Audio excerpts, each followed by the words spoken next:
You know, we love helping people on the show, and today is no different. There's Deb the mum, Nige the dad, and 3 kids. But in their note, they said they had a problem with carpet.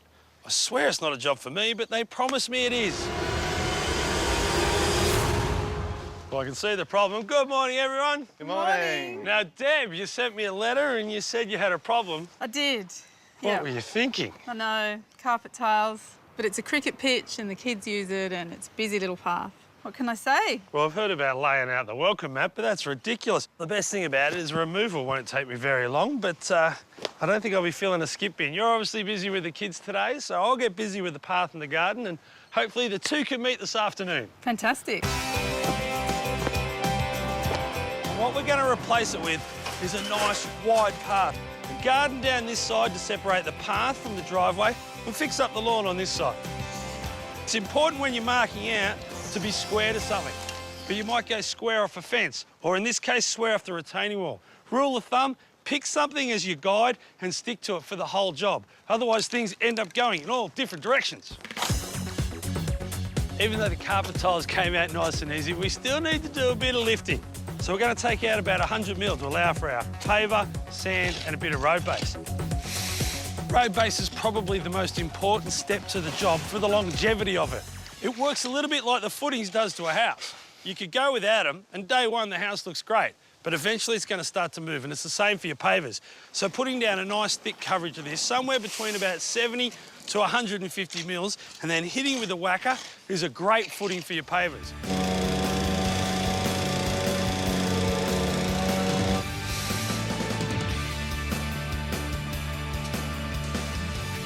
Far and away, the hardest thing to get right when you're paving is the sand and getting it dead flat. What you need to think about first is your existing heights.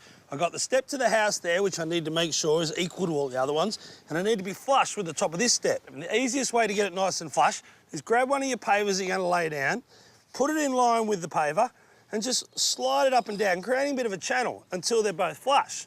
Then, once you've got that, you can use that as a guide pretty much for the rest of your path.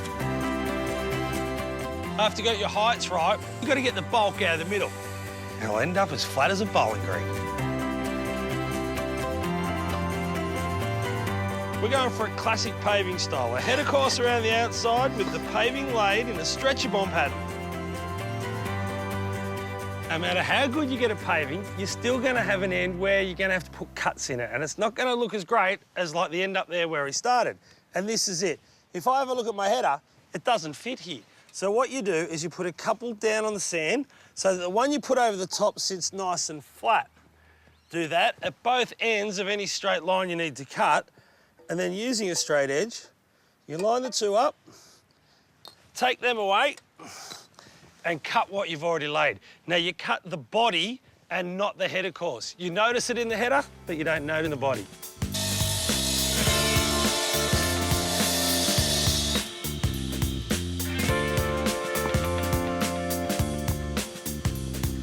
Now, what we've done is mudded the edges in, and that's keeping the sand and the road base in place, which means the pavers won't move. And then the sand that you sweep into the gaps, that stops them from rubbing up against each other so they won't chip as well.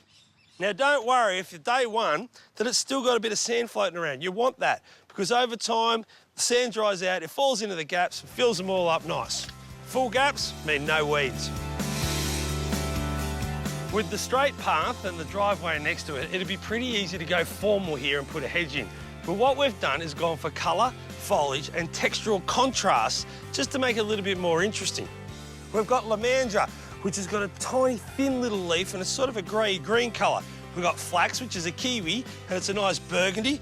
We've got loropetalum, which is one of my favourites. It's got tiny little round leaves, beautiful pink flowers, and a classic, a little agave in a pot. Now, I don't like putting plants in pots much, but things like agaves and the cordyline that we're doing here are that tough that they'll still thrive. I think once this starts to get going and you get all different heights as well, that'll just add another element. That's as good as it's going to get. Righto, you lot! Deb, Nige, kids! Wow! Oh my goodness, it looks amazing! Really good. A little bit better than carpet tiles. Yeah, it's just incredible. I like the garden. All the hard work was in the paving. And the paving. Just love it. It's brilliant. Brilliant. I love the path. I think it's great. You've done a brilliant job. Thank you. Pleasure. High fives all around. Miss you already. Bye.